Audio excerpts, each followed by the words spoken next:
Fala galerinha, tudo bom com vocês? Aqui quem fala é o Okla. Estamos aí finalizando essa jornada incrível, falando sobre pelo menos o básico, a introdução sobre Linux. A gente tem muita coisa pra falar, tá? Mas eu espero que antes da gente poder chegar num nível um pouco mais avançado, pra estar utilizando ferramentas mais avançadas, até ferramentas de hacking, você tenha a base introdutória pra qualquer coisa, tá? E os comandos a partir de agora entram muito na questão de pentest, você conhecer um pouco o sistema. Então a gente vai estar vendo alguns detalhes que a gente deixou passar nos vídeos anteriores, tá? A gente vai estar vendo sobre a questão da instalação de novos aplicativos e tudo mais, compilação de novos programas, que às vezes pode acontecer, uma rotina muito comum de acontecer quando você vai trabalhar com Linux, tá bom? Então, vamos lá, vamos deixar de delongas e vamos começar aqui.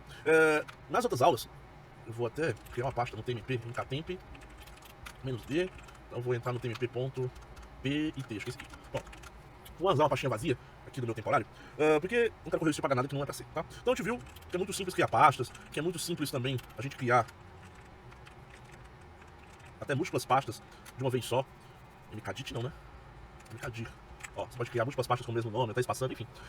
Só que a gente não viu os comandos que são os mais perigosos, que são os comandos de apagar as coisas, tá? Por que eu gosto de chamar de comandos perigosos? Porque, pessoal, são comandos que necessitam de você ter muito cuidado, tá? Porque um comando executado errado, você pode perder dados, às vezes pode acontecer de perder dados do cliente. Então são comandos que eu geralmente deixo para o momento apropriado, tudo que é relacionado à exclusão. Exclusão de pasta, exclusão de usuário, exclusão, tudo. Só exclua em último caso, em uma última situação, tá? Em questão de usuários, eu sempre recomendo você bloquear um usuário. Em vez de remover, bloqueie. Você está fazendo a gestão de rede, bloqueie aquele usuário e deixa lá, bloqueado. Ninguém vai habilitar ele de novo, não tem como ser habilitado, tá? Porque a partir do momento que você exclui aquele usuário, você perde informações que estão presentes naquele usuário. Às vezes é um log que está atribuído a ele, às vezes é um arquivo que está dentro daquela pasta, você não sabia que estava dentro daquela pasta. Então tome cuidado no processo de exclusão, tá? É um processo bem complicado. Eu, particularmente, já passei por situações bem complicadas, tá? Porque excluí, ou pensei que podia excluir, mas não podia, tava outra pessoa usando, depois precisou de um arquivo. Então, assim, por experiência própria, tome muito cuidado no processo de exclusão, tá? De preferência, crie uma pasta. Eu geralmente tenho uma rotina de o que eu não necessito, ou eu movo para o HD externo, ou eu movo para um local onde eu não vou estar vendo, tá? De forma corriqueira. Então, porque eu, por exemplo, eu tenho toques, eu tenho vários toques aqui com organização e tudo mais, e eu vou criando pastinhas aqui, e o que, aí geralmente eu crio uma pastinha chamada temporário, aí eu vou arrastando aquilo que não é muito útil pra mim pra dentro desse temporário, e aí uma vez por mês, uma vez por semana, eu decido ir nessa localização pra poder decidir o que eu posso excluir, o que eu não posso, né? Então dê um tempo nisso, mas enfim, sem eu vou esticar muito nesse assunto não, só gostaria de falar pra vocês terem cuidado nesse sentido, tá? Vamos lá então. Então os comandos que a gente não viu, a gente acabou não vendo, foi rmdir, rm, userdel, acho que é userdel. Ou é del user, a gente confunde lá porque tem lá del user, mas se não me engano é userdel, tá? Sabe já, tá? Então o que eu vou fazer aqui? Quando é que eu devo usar o rmdir? Quando eu quero excluir uma pasta, isso é fácil. Se o mkdir cria a pasta, o rmdir, ele remove diretórios. Beleza, vamos tentar excluir aqui, ó, rmdir, teste. Vamos dar um ls, ó, ele excluiu. Agora vamos imaginar que eu vou dentro da pasta teste1, crio um arquivo chamado... Aí vamos imaginar que eu vou dentro do teste1 e crio um arquivo chamado okla.txt. Essa pasta, ela tá vazia agora? Não, não mais. Agora vamos tentar excluir pelo rmdir, o teste1. Agora ele não me deixa mais excluir. Por quê? Porque ele fala o seguinte, falha pra remover o teste1, o diretório não tá vazio. Então, tipo assim, ele meio que te avisa, olha, essa pasta não tá vazia, você já olhou o conteúdo dela, né? Aí você pode dizer assim, Okla, pode ser que tenha ali um parâmetro escondido no help pra poder excluir, ó. Remove, ó, ignora feios, não tem algum parâmetro, será que dá certo? -p, ó, remove diretórios, tá, vamos tentar, -p, rmdir, -p, teste1.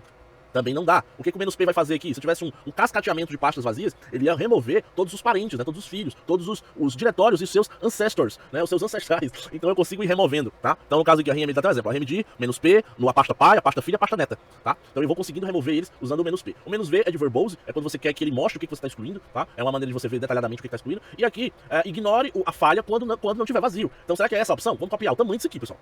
rmdir, aí eu vou passar -p, eu quero excluir até os filhos, parentes e tudo mais, e eu quero que ele ignore os feios, e aí eu vou passar agora o comando, o nome da pasta, né, que é o teste1. Será que ele vai excluir agora? Vamos dar um ls. Agora ele não excluiu. Agora ele simplesmente ignorou os erros. Ó, vou entrar aqui em teste1. Como ele mesmo falou. Então você vem aqui na documentação, ó, ele ignora os erros do que não tá vazio. Ele não te mostra o erro, mas também não exclui. Aí você chega, pô, e agora? Quero excluir a pasta, não consigo, tá? Pra isso, pessoal, eu tenho o comando rm. Tá? Então o comando rm, agora o comando rm é um comando altamente perigoso. Altamente perigoso. Tome cuidado sempre que for executar esse comando. Dê uma olhada 2, 3 vezes o que vocês estão fazendo. Tá? Não sai do rm, não. Se acostume a sempre olhar. Digite o comando, leia o comando 2, 3 vezes, veja se é aquilo que você quer mesmo, pra você antes de executar. Tá? Então, o comando rm, ele serve naturalmente para excluir arquivos. Mas aí, o Okla falou um tempo atrás que todas as pastas, tudo que está no sistema é um arquivo. Eu só não expliquei o porquê, vai ficar para avançado, tá? Então todos os arquivos, tudo que tem dentro do sistema operacional do Linux é tratado como um arquivo. Então, por padrão, o RM ele consegue excluir arquivos. Deixa eu dar um help aqui. Ó, o que eu tenho aqui, ó? Eu tenho o prompt "-f", caso eu queira forçar alguma coisa, por exemplo, tentei excluir algo que está sendo usado pelo sistema. Por padrão, ele não me deixa excluir. Então eu posso passar o "-f" para forçar a exclusão daquele arquivo, tá? O que mais aqui? Eu posso passar o "-r", isso aqui é o perigoso nível 2 já. Se o RM já é poderoso, quando você passa o "-r", ele se torna o quê? Recursivo. Então ele apaga tudo e os seus subdiretórios. Então olha que esse comando aqui como seria perigoso, ó. Se eu desse rm menos rf, o que é o F, pessoal? É o force. Mesmo que esteja sendo usado, eu quero que ele exclua. Então eu passo rm menos rf, já pensou se eu passo esse aqui, ó, barra. O que o barra representa, pessoal? Barra representa todo o sistema operacional, a partir da raiz. Tudo, simplesmente tudo. Se eu executasse esse comando aqui, ele excluiria tudo que tá no sistema. Tudo mesmo. Ele não deixa escapar nada. Para não dizer que não excluir, ele ia preservar o root. Aí se você quiser, de fato, papocar tudo, aí você marca esse comando aqui, ó. Não preserve nenhum root. Aí, adeus. Adeus sistema operacional, adeus tudo, tá? Então tomem cuidado quando forem fazer isso aqui, tá? Então, de preferência, executem só o rm-r para ser recursivo, mas o F, no último caso, só quando de fato precisar, tá? Então nesse caso aqui, eu ia fazer o seguinte, ó, rm-r, ponto barra, teste 1. Então o que eu tô dizendo? O RM, exclua o arquivo teste.1 e todos os itens, pastas, tudo que tiver dentro da pasta teste1, tá bom? Então dá um enter, ó. Ele nem reclama pra mim. Então ls menos lsa. E aí, ó, você pode perceber que a pasta foi embora, tá? O userdel é pra quando eu quero remover usuários, né? Então, vamos conferir aqui, a gente viu que tinha um PSWD. E a gente tinha o Rafael da Silva aqui que foi criado. Eu não excluí o Rafael da Silva de intencional aqui, tá bom? Ele ainda continua no meu sistema, mas eu quero remover esse Rafael. Então o que eu faço? Userdel Rafael, ou seja, o usuário dele. Vou dar um enter. Pronto, você dá um catch no PSWD agora, vocês vão perceber que o Rafael foi embora. Tipo, muito simples, muito prático, não tem muita dor de cabeça, tá? Como eu falei, só prestar atenção quando vocês forem fazer e como vocês vão fazer, tá bom? Então, já que a gente já falou desses 3 comandos, eu posso dizer que os comandos mais perigosos do sistema, né? A gente vai estar falando agora sobre a questão da instalação de pacotes, tá? A instalação de pacotes é uma parte fundamental. Então, toda distribuição Linux, isso que eu acredito que é o que mais muda. Então, se você estiver usando o Ubuntu, você vai utilizar o apt, ou pode ser o apt-get também, vocês vão ver tutoriais tanto com o apt-get, como o apt, como o aptitude também, certo? Eu não lembro exatamente se aptitude. Ele não tá instalado aqui. Eu acho que é aptitude o nome. Ele tá só o underline, mas seria esse comando aqui. Ele não tá instalado, tá? Aí eu não sei, como eu falei, o meu forte não é história, pessoal. O pessoal tava me criticando no primeiro vídeo. Eu errei algumas coisas de Linux e tal. Mas, pessoal, meu fato, ó, eu não gosto muito de história. Então, desculpem aí, minha cabeça não guarda história. Eu sou um cara muito analítico. Minha cabeça decora o que é prático. Então, e o que eu não sei, eu anoto. Então, enfim. Então, o que acontece? Eu tenho um comando apt. E o aptitude, se eu não me engano, o apt é uma versão nova do apt-get. Mas eu não sei se o apt-get é o mesmo apt, tá? Pera aí, vou fazer uma perguntinha aqui. Qual a diferença entre apt e o aptitude e apt, vírgula, aptitude e apt-get? Agora que a gente está usando no Linux. Agora que a gente está usando, pessoal, se vocês não conhecem o ChatGPT, usem o ChatGPT, tá? Pessoal, isso aqui é um novo mundo, tá? Eu tenho dúvidas todos os dias, coloco lá no ChatGPT. Não tô dizendo que ele é o sabedor de tudo, tem hora que eu tô dando raiva com o ChatGPT aqui, mas ele ajuda mais do que desajuda, tá? Então, qualquer dúvida que vocês têm, qual a diferença disso pra isso? Coloca aqui, não fiquem com a dúvida, tá? Então, na verdade, aqui o apt, ó, é o gerenciador de pacotes usados em sistemas operacionais baseado em Debian, como o Ubuntu e Debian, ele é usado para instalar e atualizar, tá? O apt-get é um utilitário de linha de comando em sistemas baseados em Debian, e ele é usado para instalar, atualizar e remover pacotes. O apt-get é um subcomando do apt. O apt-get é um subcomando do apt. Então eu tenho o apt e o apt-get é como se fosse um filho do apt. Beleza. E pode ser usado para gerenciar pacotes diretamente na linha de comando. Ok. E o aptitude é outro gerenciador de pacotes sistema baseado, ele é pouco mais avançado do que o apt-get, com recursos adicionais, como uma interface gráfica para gerenciar pacotes. O aptitude tem uma interface de usuário amigável que pode ser usada para usuários gerenciar. Resumo, apt é o gerenciador de pacotes principal usado em sistemas baseados em Debian, enquanto o apt-get e o aptitude são utilitários de linha de comando e interface gráfica, respectivamente, usados para gerenciar pacotes. Então, pessoal, no fim das contas, é basicamente a mesma coisa. Mas com o apt é o cara mó, e aí eu tenho gerenciador de linha de comando como apt-get e o aptitude que usa um GUI, ou seja, usa uma interface gráfica para me poder utilizar. Beleza, tirei minhas dúvidas. Voltando para cá. Então, tanto faz se você usa apt-get, talvez o apt e o apt-get talvez tenham algumas diferenças.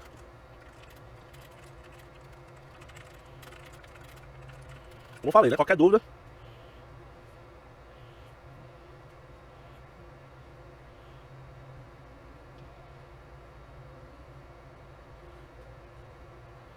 Beleza, o apt é melhor. O apt também é melhor. Pessoal, apt. Esquece apt-get, tá? Então, ó, o apt. Então, o apt, você precisa saber o que você está buscando, tá? Então, geralmente eu não sei, eu tenho que saber o nome exato. E aí, isso, pessoal, depende. O apt, ele é um comando que busca em repositórios. Entendam isso? Repositórios. E o que são esses repositórios? Se você der um etc/cd, etc, apt aqui, ó, vocês vão encontrar. Deixa eu dar um ls aqui, ó. Vocês vão encontrar um arquivo chamado sources.list. Se você der um cat nesse sources.list, vocês vão perceber o seguinte, ó. Eu tenho uma linha de comando aqui. E essa linha aqui, que não está comentada, porque essa está com cerquilha, então ela está comentada. Quando ela está comentada, ela não está sendo lida pelo sistema, ela está ali só de figurante, tá? Então o que acontece aqui, ó? Esse meu ponto .deb, esse aqui é um repositório. Então quando eu dou um apt search, por exemplo, e procuro alguma coisa, ele vai, na verdade, procurar nesse repositório, não exatamente diretamente, é por isso que existe o apt update. Rapaz, eu tô confundindo tudo, mas entenda o seguinte, quando você vai instalar alguma coisa, ele procura inicialmente no cache local. Ou seja, ele não vai toda vez consultar o repositório remoto. Esse aqui é um repositório remoto, porque ele está na internet. Então ele não consulta diretamente na internet, ele consulta os seus caches locais. Só que esses caches locais, eles podem estar desatualizados. E aí como é que você faz, inicialmente, para atualizar os seus repositórios locais, o seu cache local? Você dá um apt update. É por isso que a primeira coisa que você faz, quando você pega uma máquina nova, é você dar um apt update. O que você vai fazer com o update? Você vai dizer, ô Linux, vale esses repositórios que estão dentro aqui do meu source.list e que podem estar também dentro do sources.list.d e busque por uma database mais atualizada. Busque por novas versões, busque por novos aplicativos que sejam úteis para mim, que sejam compatíveis comigo. Então eu tenho aqui também, ó, eu forneço algumas informações, olha, Kali Ruling, que aqui é como se fosse os repositórios que estão estáveis dentro de um pacote padrão principal. Elas são non-free, ou seja, que elas são livres, eu não sei se é non-free, non-free são livres, mas que não tem pagamento, que não são pagas, e as que são contribuídas pela comunidade. Então eu posso buscar aqui dentro qualquer tipo de licença. É como se fosse eu estivesse buscando tipos diferentes de licenciamento, tá? Então eu consigo, através de uma linha dessa, fornecer várias versões. E eu posso também buscar pacotes, às vezes o que acontece é eu buscar pacotes de outras distribuições. Acontece muito de você, às vezes, instalar uma distribuição e usar pacotes do Debian, ou usar pacotes, porque se você é um derivado do Debian, você não tem os seus próprios pacotes. Então se você faz uma distribuição sua que é derivada do Debian, você não tem os seus próprios pacotes ainda, então vocês usam o pacote de uma outra distribuição para poder se manter atualizado. Acontece muito isso no mercado, tá? Então, voltando aqui. Então eu uso o apt update para atualizar esses meus pacotes. Então, ó, nesse momento, ó, eu estou indo lá, ó, baixando versões, ó, referente a MD64, alguns pacotes non-free, pacotes de contribuição. Eu estou atualizando agora, ó, o meu cache, ó. Meu cache local. Ele atualiza, ele lê a lista de pacotes, ele constrói uma nova lista de dependentes. Ou, por exemplo, o apt, ele entende que se eu vou instalar o programa X, esse programa X depende de bibliotecas, depende de requisitos para ser instalado. Então ele já entende isso, já baixa esses requisitos junto e já verifica se não existe algum conflito, alguma coisa do tipo, se a versão que eu estou rodando na minha máquina é a mais atual, ou aquele aplicativo requer uma dependência mais antiga. Então ele faz toda essa sua gestão de pacotes e dependências, tá? E aí ele fala o seguinte, ó, nesse momento eu tenho alguns pacotes instalados na minha máquina, correto? Eu tenho 428 pacotes que podem ser atualizados. Ou seja, eu tenho uma versão da minha máquina, lembrando que todo pacote, todo programa, ele tem versões. Ou seja, os desenvolvedores vão lançando pacotes novos, né, atualizações daqueles programas, e aí automaticamente esses programas eles vão sendo disponibilizados para que você possa baixar através do apt. Então se eu der esse apt list aqui, ó, ele vai me mostrar quais são os pacotes que eu posso atualizar. Ó. Olha que legal. Então, ó, vamos pegar aqui, ó, Python 3 Venv. Ele me fala que a versão que está disponível é essa, e que a que eu estou utilizando é essa. Vamos pegar aqui outro. Ó, Python 3 QR Code. A versão que está disponível é essa, e a versão que eu estou é essa. Então, pessoal, eu consigo ter E às vezes o que acontece nessa mudança aqui de numeração, né? Às vezes é uma atualização, uma correção de segurança. Então é uma coisa corriqueira, você sempre está atualizando seus pacotes, né? E aí, para atualizar os seus pacotes, você usa o apt upgrade. Tá? Então o apt update baixa dos repositórios os novos pacotes, as informações. O upgrade ele vai atualizar de fato os pacotes que estão na sua máquina, tá? Então ele vai checar o que tem de novo na internet e vai dizer, beleza, eu tenho uma nova versão do Xout, então eu vou atualizar essa nova versão para essa mais atual, tá? Então é como se você estivesse rodando lá no Windows, né? As atualizações do Windows, ou como se você estivesse indo no site baixar a nova versão de um jogo, enfim, são essas as características, tá bom? Não vou rodar o upgrade aqui porque geralmente demora um pouco mais para poder rodar, tá? E não é o nosso intuito, tá bom? Então, já agora que eu tenho os repositórios atualizados, eu tenho meu cache feito na minha máquina, eu posso rodar o apt search. Tá? E o que eu poderia instalar aqui? Vamos supor que eu queira buscar um Apache. O que é um Apache? O Apache é um servidor web. Tá? É o menor servidor web, ou o mais comum servidor web da internet. Tá? Então, quando você quer disponibilizar páginas de um site, né, um site que está na internet, a primeira coisa que você precisa é de um servidor web rodando no servidor. Então, eu posso instalar aqui. Então, como eu não sei o nome do binário, eu não sei o nome do Apache que ele traduz, ele traz para mim, isso muda de distribuição para distribuição, eu uso o search. Então, o search ele vai procurar na minha base local qual é o nome, ou seja, pacotes que estejam compatíveis com o termo que eu estou usando. Então, eu vou botar Apache. Pronto. Ele me disse o seguinte. Ele traz muito pacote, então, tipo assim, relacionado à Apache deve ter muito mesmo, né? Pouco não. Ó. Então, relacionado à Apache, ele foi e buscou, aí ele viu que tem esse aqui, tem esse aqui, tem esse aqui. Então, às vezes, ó, aqui que começou, ó, Apache 2, versão 2, ele é um Apache HTTP Server. É isso aqui que eu quero. Então, eu faço o quê? Copio aqui, ó, essa versão, esse nome, como também posso baixar a Kali Ruling, né? Que é a última versão. Às vezes eles também disponibilizam versões diferentes aqui. Você pode especificar qual a versão que você pode baixar, tá? Então, eu vou baixar aqui a última versão mesmo, não faz sentido baixar uma que não seja. E vou dar um apt agora, install, nesse pacote aqui, ó. Certo? Dei um apt install, vou dar um enter. O que ele fez aqui, ó? Ele começou a ler os pacotes, ele começou a construir, e ele falou aqui que o Apache 2 já está na última versão. Ou seja, eu já tenho instalado o Apache 2 na minha máquina. Em que ele atualmente está na versão 2.4.51 e a versão 64. E aí ele falou que alguns pacotes aqui estão instalados, mas que não são mais requeridos. Ele me pergunta se eu não quero remover. Ou seja, durante o processo de instalação de algum pacote, ele precisou de um outro pacote e durante ele não precisa mais, porque ele já terminou o processo de instalação. Aí ele me pergunta se eu quero fazer uma limpeza desses pacotes que eu não preciso mais. Ele fala qual é o nome dos pacotes aqui, ó. Então eu digo, beleza, é interessante eu dar um apt auto-remove de vez em quando, para ele remover esses pacotes que não tem mais necessidade. Ele fez uma limpeza. Ó, se eu colocar novamente o install aqui, ó, ele nem fala mais que tem pacotes obsoletos. Só fala aqui, ó, que já tá rodando o Apache 2 na minha máquina e que... deixa eu abrir um outro terminal aqui que eu não queria mexer. Deve ter alguma biblioteca que tá usando, né? Então vou dar um sudo. Deixa eu ver se eu lembro a senha agora, né? Porque aí é difícil. Quero atualizar os SH? Sim, atualiza rapidão aí. Beleza. Pronto, ó. Entrei no meu Ubuntu. Esse Ubuntu aqui ele tá mais limpo, ali é o Kali. Então o Kali ele já tem por padrão algumas coisas instaladas, eu também não quero mexer nele, tá? Então, primeira coisa que eu voltei a falar, vou dar um apt update. Deixa eu dar uma consultada aqui, se aqui muda aquele etc apt.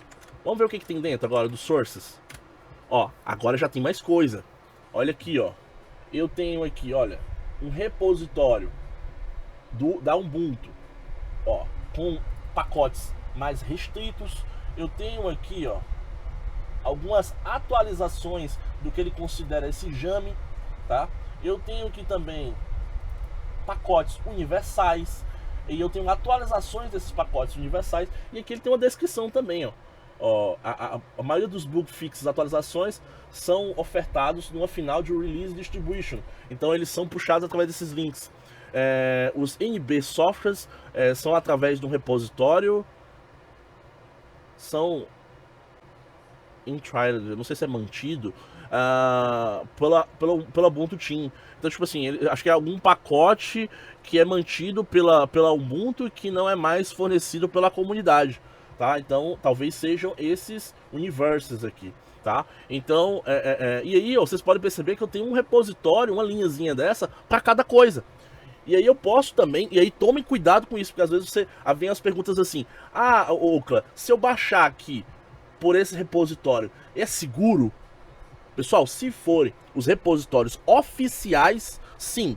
Mas pode acontecer de você ir na internet e as pessoas terem repositórios pessoais. Aí sim, vocês têm que ter cuidado quando vocês instalam novos repositórios aqui. Porque se você instalar um repositório de alguém que você não conhece, você não sabe de onde está sendo provido aquele pacote. Então pode ser que aquele pacote tenha sido modificado. E aí você não sabe, tá? Então tomem cuidado nesse sentido. Se você manter os pacotes padrões aqui, das próprias distribuições, que tem uma validação, né? Então você está sim seguro, tá? Então dá um apt update. Ó, ele vai ler todos, ó. Fazer um novo cache. Pronto, ele já fala que tem 65 atualizações aqui para me fazer. Não vou fazer novamente, vou dar um Ctrl L e vou dar um apt search. Deixa eu ver se vai mudar alguma coisa. Apache 2.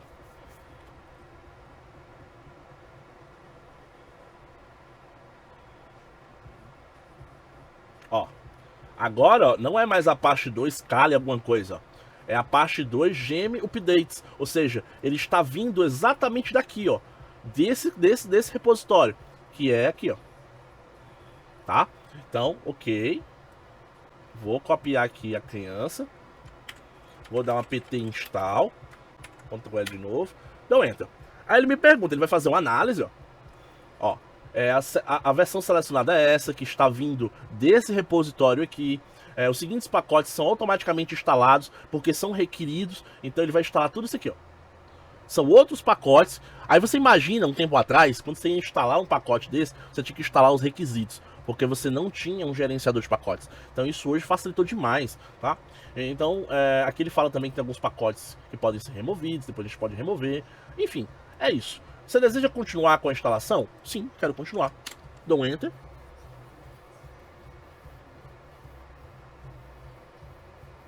Pronto. O meu Apache, teoricamente, está instalado, tá? Do mesmo jeito que eu posso instalar o pacote, eu posso também fazer o que? Remover. Só que eu tenho duas maneiras, se eu der um apt help aqui, eu tenho duas maneiras de remover o pacote. Eu posso simplesmente purgar ele, usando purge, tá? E eu posso também fazer o remove. Então qual a diferença do purge pro remove? Inclusive ele nem tá aparecendo aqui. Deixa eu dar um man apt purge. Ah, tá aqui, ó. Ele tem.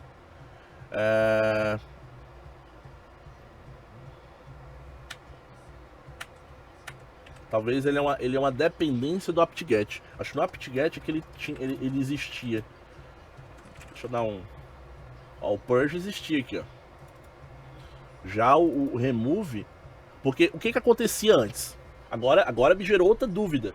Será que o purge no apt, ou seja, o remove, já faz a função do purge? Porque antigamente o que acontecia quando você usava apt-get? Você quando usava só o remove, Você só removia como se fossem os executáveis do binário. Os arquivos de configuração, porque o Apache, o Apache, quando ele foi instalado, digamos assim, se você vier aqui, cd etc Apache, tá aqui ele, Só que vocês podem perceber, se eu usar um wish, por exemplo, Apache 2, onde é que tá o binário dele, Então o binário de execução do Apache tá em usr-sbin, mas os arquivos de configuração estão em /etc/Apache. Então, às vezes acontecia o seguinte, você instalava um pacote do Apache e dava algum conflito, ou dava algum problema, ele não funcionava direito. Então você podia simplesmente só remover o binário, reinstalar um binário antigo. Vamos imaginar o seguinte, que você tinha o Apache 2.0 rodando na sua máquina. Aí você fez uma atualização, Apache, upgrade lá, deu um upgrade, ele instalou o Apache 3.0. Só que o 3.0 não é compatível com esses arquivos de configuração. Então você tinha a função no apt-get de remover apenas o binário, você usava o apt remove, removia o binário que tinha sido atualizado e reinstalava apenas o binário do 2. E aí você mantinha a configuração e reinstalava, ou seja, restaurava a execução do serviço. Eu não sei se estou sendo claro, tá? Agora, eu olhando aqui a documentação do apt, eu não estou vendo o remove, aliás, o purge. Aqui o purge, agora fazendo uma explicação do que é o purge era o cara remove tudo. Então o remove removia apenas os binários e o purge removia tudo. Então aqui, se eu não estou vendo o purge claramente aqui, será que o remove é agora o purge no apt? Então eu consigo ter essa diferença, então vamos dar uma olhada aqui. Apt possui a funcionalidade purge.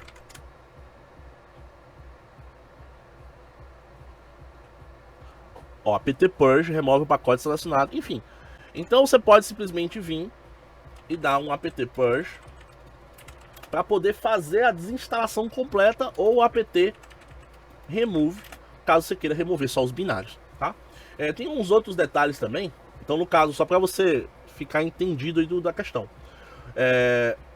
vamos dar aqui o seguinte, apt list, ele lista os nomes dos pacotes instalados, apt list, todos os pacotes estão aqui, só que vocês viram que é uma lista enorme. Então eu posso simplesmente dar um apt list, dar um grep aqui e buscar por Apache. Eu quero buscar qualquer coisa que tenha Apache. Beleza, tá aí os pacotes que eu tenho Apache, E aqui eu vi que eu tenho Apache 2 instalado, Beleza? Então, quero remover apenas o Apache. Então, o que eu faço? Dou um apt purge, no caso apt remove, se eu quiser remover só os binários. Apache 2. Ele fala que vai ser removido, os seguintes pacotes serão instalados, ou não serão, instalados não serão mais requeridos. Então, eu posso também fazer uma limpeza disso aqui. Então, vou dar um Y, ele vai remover, se eu for lá no etc Apache, os arquivos ainda estão aqui. Mas eu posso fazer melhor, posso fazer um apt purge, deixa eu voltar a sair dessa parte aqui, apt purge Apache 2. Vou ver se ele vai me deixar remover. Vou sim remover. Ele fez agora, ele purgou os arquivos de configuração. Então se eu for em etc e botar Apache 2, ele praticamente apagou tudo. Às vezes ainda fica uma coisinha aqui, outra lá, mas todas as dependências, as necessidades principais, ele remove, tá bom? Então, é bem tranquilo, pessoal, a parte de instalação e desinstalação. Então você pode estar vendo aqui, tem o list, tem o search, tem o show, que eu posso simplesmente dar um apt show Apache 2, ele vai mostrar mais informações daquele pacote, beleza? Temos também aqui o reinstall, para caso você precise reinstalar, porque não sabe se o binário está corrompido no seu sistema, mas você quer instalar a mesma versão, a mesma coisa, você pode fazer isso. O full upgrade é quando você quer atualizar a versão que está no teu sistema. Então tu tá no Ubuntu 18 e quer passar para o Ubuntu 20. Você consegue também fazer atualizações de sistema pelas atualizações, tá? Então, e aqui outros que a gente mal edit source, que é para editar aqueles source.list, e esse satisfy aqui, que eu acredito que é alguma coisa relacionada a satisfazer dependências de pacotes. Mas tudo é muito simples, pessoal, muito claro. Qualquer dúvida que vocês tenham, eu acho que é só vocês pararem em casa para treinar um pouco e tornar isso aqui cotidiano, tá? Então tentem maneiras de instalar pacotes, tentem procurar na internet quais são os principais pacotes que você instala, alguns aplicativos padrões. Se você que está usando 100% Linux, você tem alguns aplicativos padrões como VLC, alguns tipos de interface. Você pode instalar interface KDE, você pode instalar interface GNOME, e isso é tudo através do clique, tá? Então isso aqui seria a introdução. No próximo vídeo, que talvez será o último, a gente vai ver um pouco da parte de compilação, né? Como compilar pacotes que não são provenientes, no caso aqui do apt. Não tem um repositório remoto fornecendo esses pacotes já, digamos, compilados, tá? E a gente também vai ver um pouco sobre o dpkg, que é um outro utilitário que não é muito utilizado, mas que é bastante útil quando você quer instalar um pacote que já está baixado na sua máquina. Enfim, a gente vai estar vendo esses últimos detalhes aí no próximo vídeo, beleza? Então, qualquer dúvida que vocês tiverem, deixa um comentário, não deixe de se inscrever no canal e até mais.